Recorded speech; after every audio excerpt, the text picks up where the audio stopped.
Welcome to my dojo. This is Kung Fu Pizza Party, and I'm your host, Brandon Knight. And today is a coming soon, or maybe more accurately, a going away soon edition of the show where I'm going to be looking into the streaming wars. Here on Kung Fu Pizza Party, I seek to deliver high-flying action in 30 minutes or less and serve up some wisdom one slice at a time. I usually plan on doing 2 coming soon editions a year. One right at the beginning of the year, right in January, highlighting the movies that are coming out that year, the big ones that I'm looking forward to for the show, talk about the theme for the year, and then a second one in July where I look at the rest of the year, what's coming up in the new year, and then also announce the upcoming theme for next year. And that episode is still planned to be coming out here. I think it's like mid-July is what I have it planned out for. And yeah, don't miss it, because like I said, you're going to find out what the theme for 2027 is going to be, and I'm very excited for it. But recently, within the past, week, 10 days, 2 weeks, something like that, there's been a handful of big announcements, big changes coming to the just landscape of streaming. And initially I thought, I can make this fit. I can totally make all of these updates fit in the July episode. I'll just wait till then to do it. And then more news kept coming and I kept doing more research and I was like, screw it, we're doing another episode. So this one, again, is just all about the streaming wars, doing some updates, what's been going on in the news with streaming, what I think this is going to do to some of the other streaming platforms who need to maybe get it in gear a little bit to stay competitive. And then finally, what I think us, the consumer, should do in light of what's been going on. If you're looking forward to the movie stuff, that will be in next month's upcoming soon episode. And again, don't miss it, because there will be a big announcement for 2027 in that one. So let's start off with the biggest news that's going on in streaming right now, the one that is making certain groups of people sweat bullets. The DOJ has approved the acquisition of of Warner Brothers Discovery by Paramount Skydance. Paramount Skydance is going to acquire Warner Brothers Discovery as long as this continues to be approved and nobody ever says, isn't this a monopoly? Now, I only have 30 minutes to do this episode, so for sake of time, I'm just going to say Paramount and Warner Brothers, okay? That's too many words at this point. So just know that if I say Paramount or I say Warner Brothers, I mean the whole thing unless I clarify, okay? So Paramount Skydance is in the process. Paramount is in the process of acquiring Warner Brothers. And this is very different from the timeline that we were in back in January for the Coming Soon show, where we were still working under the timeline of Netflix acquiring just Warner Brothers. Warner Brothers and Discovery were going to get divorced in April, and then by about mid to late summer, Netflix was going to acquire Warner Brothers, which would include the film studio side of things, and HBO, and was going to continue to have Netflix and HBO Max, or whatever that app is called currently, running at the same time. Netflix eventually backed out of the deal, which paved the way for Paramount to show up with an even bigger sack of money, and those capitalist sluts at Warner Brothers said, okay, why not? So now we're in a timeline where Paramount is trying to take over Warner Brothers. And as I said, this has got a lot of people worried, because Paramount, the owner of all things Paramount, something Ellison, I can't think of that guy's first name right now, but it has been proven time and time again that Paramount is really trying to stay on the good sides of Trump, whether it's how they've been redoing some of their news side of things, or the whole Stephen Colbert situation. And so with the acquisition of Warner Brothers, there is worry that there is going to be some big, heavy changes coming to CNN. And this household, in particular, is very worried about the future of Last Week Tonight with John Oliver. We love John Oliver here, and boy howdy is he not a Trump person, so that can't last too much longer. But along with the news side of things, this could potentially cause a lot of big changes and a lot of big shifts to other more geekier martial art pop culture stuff like you all would normally show up to listen to me talk about. What's going to happen with the DCU? What's going to happen with the television and streaming rights of AEW? Here's something to think about. The same studio is going to own the film rights to Street Fighter and Mortal Kombat. That's where we're at now, folks. That could be a reality that we're headed into. One thing that Paramount has made very clear right off the bat is that as this deal continues to move forward down the road, HBO Max's days are numbered. They have already made it clear that if and when this all goes through, HBO Max's content is going to be assimilated all into Paramount Plus.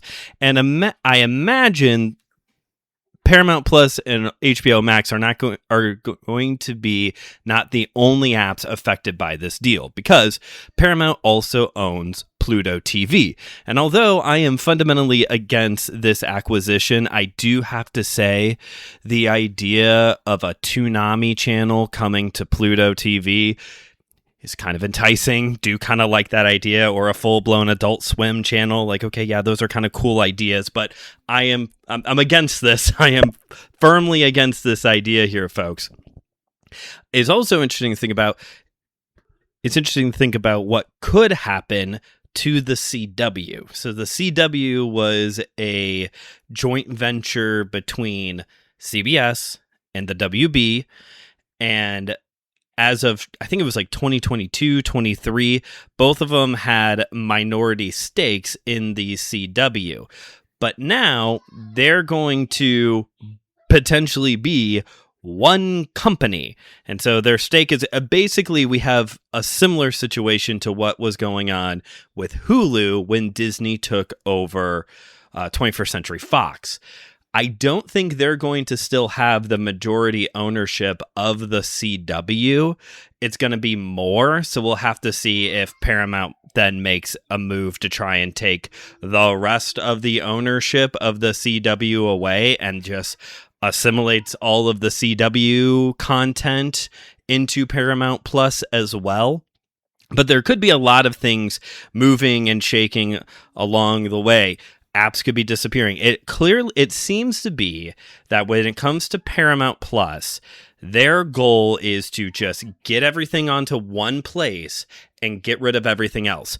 In August, BET Plus is going to go away because all of the content has been brought over to Paramount Plus. They are trying to put everything into one spot rather than here's an app for this, here's an app for that. So we'll have to see. This is a huge shift and a huge update from where we were at in January. And I don't know, this could either just steamroll through. I have seen some stuff that states are lobbying to try and get it turned down so that way it doesn't pass through, but we'll just have to see. Speaking of Hulu, let's talk about them for a second because they're also on death row for this year. By the end of 2026, the Hulu app is going to go away with all of the content being migrated over to Disney Plus. This has been something that's been in the works for a few years now, honestly. One thing that is different, though, from how Paramount Plus has been talking and operating about their apps and adding in new apps and getting rid of other things is that there is no talk right now of HBO Max being a separate tier that you have to subscribe to in order to get cable. Basically cable. There's no talk of it being like cable where, okay, if you want all the HBO Max content, you have to upgrade in order to get Turner Classics movies, the DC stuff, blah, blah, blah. That's not what Disney is doing. On the contrary, Disney is just leaning into cable, where you are going to have to upgrade or maintain some kind of Hulu account in order to access the Hulu content, just like they do with ESPN Plus and have never done with National Geographic. Poor National Geographic. The educational stuff anybody can get, but you want to watch the UFC? Or no, they don't have the UFC. Paramount Plus has the UFC, don't they? If you want to watch WWE, that you're going to have to cough up a little extra moolah to watch Brock Lesnar do stuff. Does he still wrestle? I think he was here earlier this year. So with that, we have two of the biggest competitors in the streaming wars making some pretty big moves this year, or in the case of Paramount, attempting to make some pretty big moves. And then there's one other. Someone who, much like Randy Orton, came out of nowhere. From out of nowhere, Fox is buying Roku? Question mark?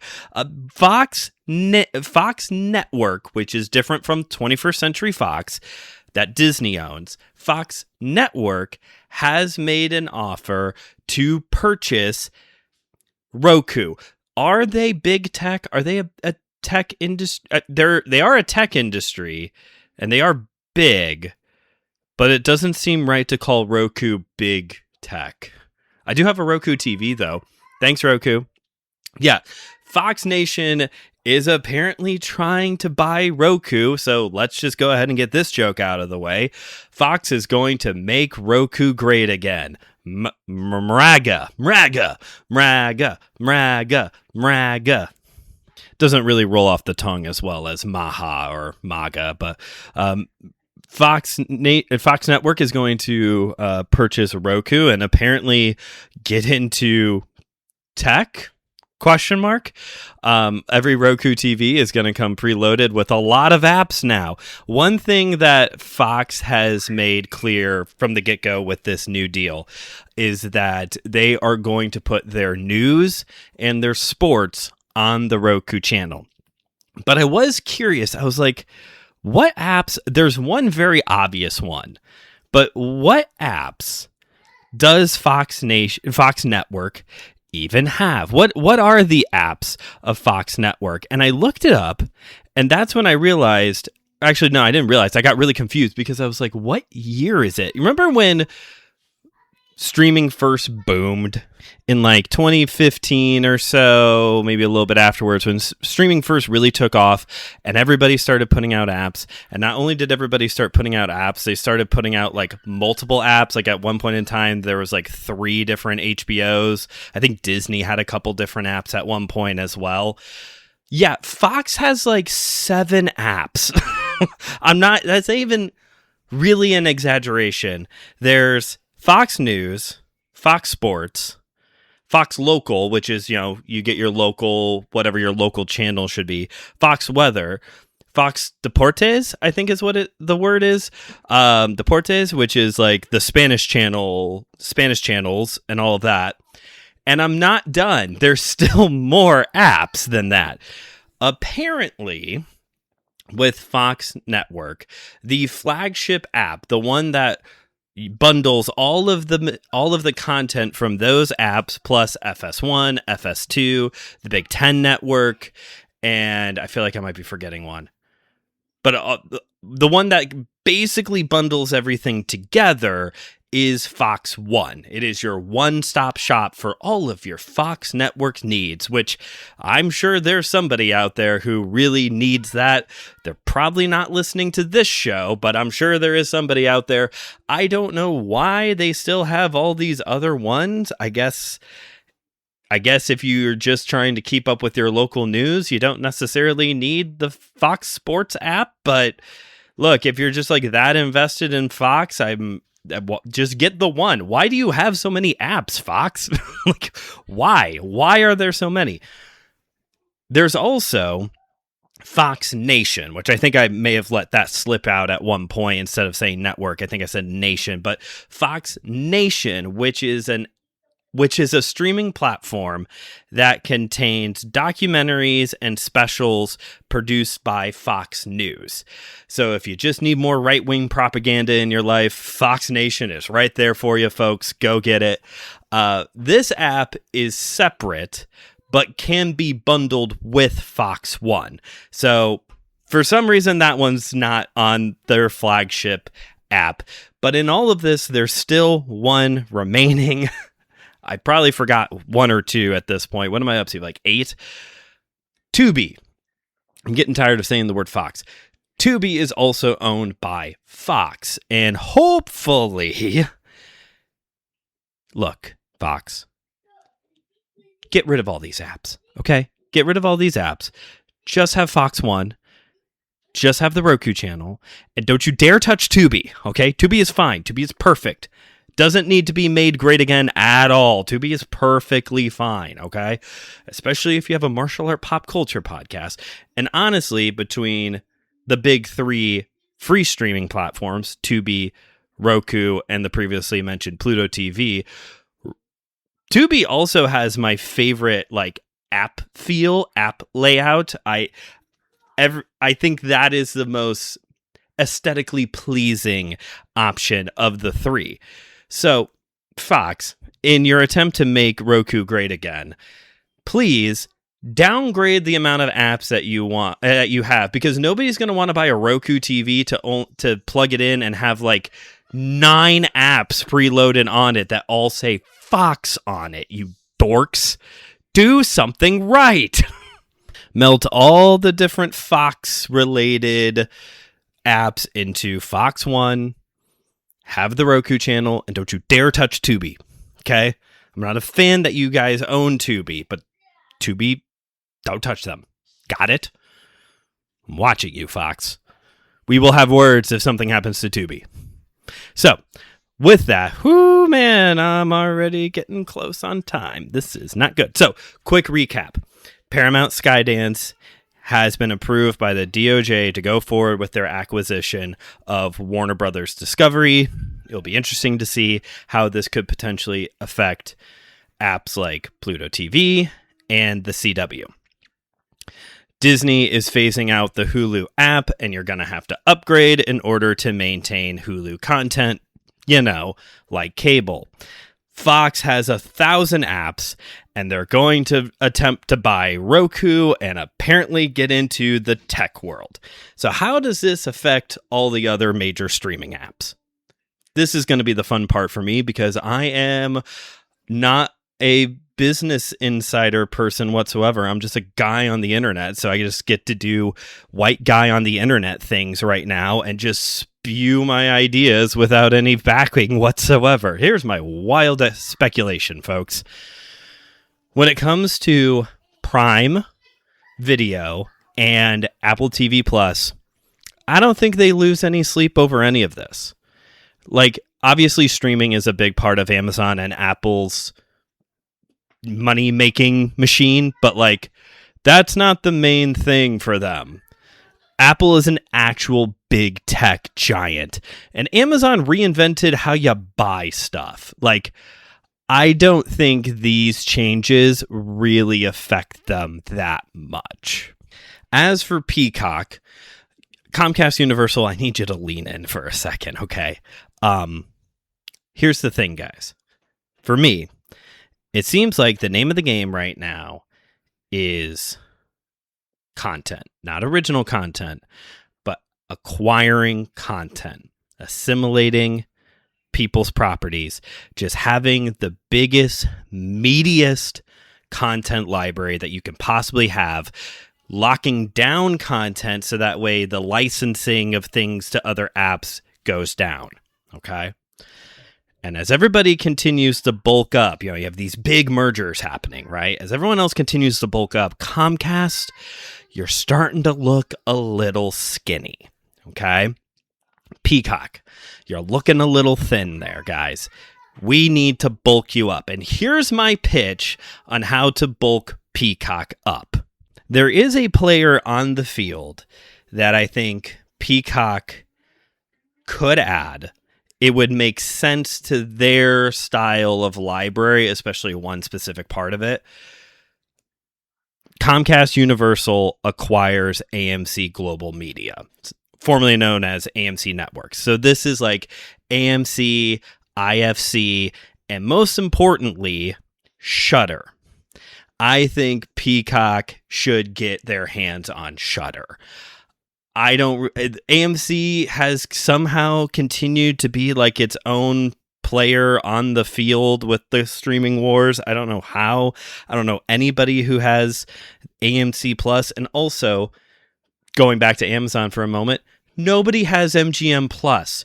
Why is Project Hail Mary going to stream exclusively on MGM Plus?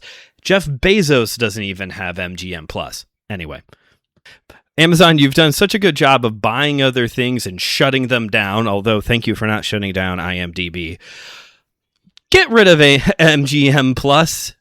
Why is that here? Anyway, back to Peacock. Yeah, I think the style of programming that you usually see in the AMC side of things, like The Walking Dead, or notably like the horror films of Shudder, with the library of Universal and Blumhouse on Peacock, like that would really beef things up and continue to make them like the app for the Halloween season, at least. So that would be my first pitch. I would say they definitely need to get in the game here. Comcast Universal needs to make a move. Peacock needs to be bulked up at this point. And then there's Netflix. Normally, I would say Netflix is fine. Netflix doesn't need to do anything. Netflix revolutionized how to get movies at your house, killed the video stores, put a big dent in the movie-going experience, has started adding games to their app. They have a whole podcast section now. So normally I would say Netflix is fine. But here's the thing. I don't think Netflix is going to be satisfied until they have their grubby little mitts in all forms of media and entertainment. And I think they showed their hand a little bit with trying to buy Warner Brothers. Because by this point, all the old established production companies, studios, they are either paired up, they're all paired up basically at this point. And again, with the emphasis being on consolidating content into one spot, so that way people don't go shop in different places, I think they were trying to lock down the Warner Brothers films, so that way they had a large, already established studio in-house. Now, a lot of those are already gone. Paramount's over here, Disney and 21st Century Fox are together. I already mentioned the whole MGM thing. But there is one, and boy, would it swing the door open for them on both. Netflix buys Sony. I don't know. I don't know how I feel about it. It's my idea, but I don't think much of it.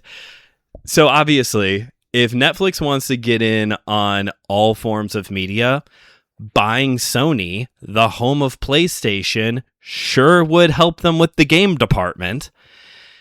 And Sony, along with having their own productions studio thing, they own Columbia and TriStar. So that would be an entire back catalog of films that they could then lock down onto Netflix, onto their app. And in all of this, Sony has never really gotten into the game on the streaming wars. They don't have anything. They don't have an app. They owned Crackle for a minute, but that was about it. So Netflix, do with that information as you will. Do I have any backing to say that any of these things are going to happen? No. I've made some pretty good guesses before in the past on streaming stuff, so don't write me off entirely. But I think if Netflix if Netflix wants to continue to expand and to consolidate content onto their platform, Sony might be their best bet. And Peacock looks skinny now compared to everyone else. They gotta make a move somewhere. As for us, the consumer, as our time begins to wind down here today, I think it's two things. One, as prices continue to go up and these big businesses can continue to get married with each other and consolidate content onto one app where you may have to continue to upgrade, just like with cable, to get everything. I think we're eventually going to get to a place where it's like Dish and Comcast and all the cable world, where it's like, yeah, we're a Paramount household. We just have the Paramount app, and that's it. We can't afford everything else. We're a Netflix household. We're a Disney Plus household, and that's basically what you have. Because at some point, this is just going to get too expensive. This is just going to get too expensive or too exhausting to try and keep up with all of the shows, all of the movies, and the alternative then for us as consumers. I plug this in every movie review, folks. You got to get into physical media. I think it's just time for us to... I don't have to tell that to the horror movie fans. The horror movie fans have been the ones buying physical media this whole time. They never stopped. Even those of us like me who kind of weaned themselves off of buying movies there for a while, like, horror fans just kept going. They're the whole reason why there's still movies out there.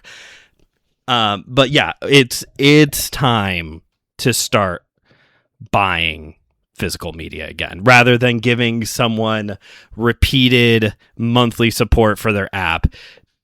Just buy the movie once. Just buy and I've even seen stuff now that it's cheaper to buy physical than it is to rent or to buy digital. I mean, it's cheaper to buy physical than it is to buy digital. And in some cases you get more than just the movie, or you get a bundle of movies for the price of one film digital. Like, just make the switch. Just make the switch. And if you don't know where to start, just start with your favorite movies.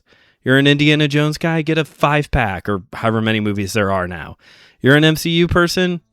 Look, you can track down ways to get these movies. Trust me. There are still some resale shops out there that do DVDs or Blu-rays or whatever.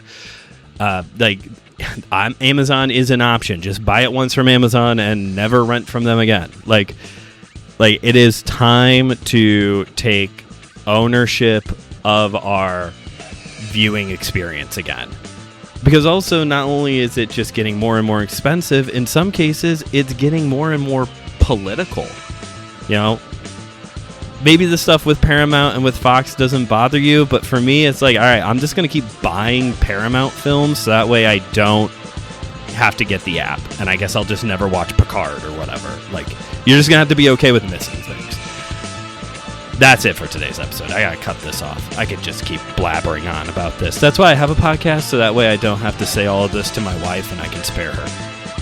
Thanks for listening to today's episode. If you haven't yet already, please rate and review this show wherever you get your podcasts. Pass this episode along to a friend, and check out the other great shows here on the Anna's Out Podcast Network, like Page and Pixel, Why I Don't Like, and my sister show, My Seminary Life. Follow the show on Instagram at KungFuPizzaPrty and on Letterboxd, KungFuPizzaPrty. This has been Kung Fu Pizza Party, where I've delivered high-flying action in 30 minutes or less and served up some wisdom, one slice at a time.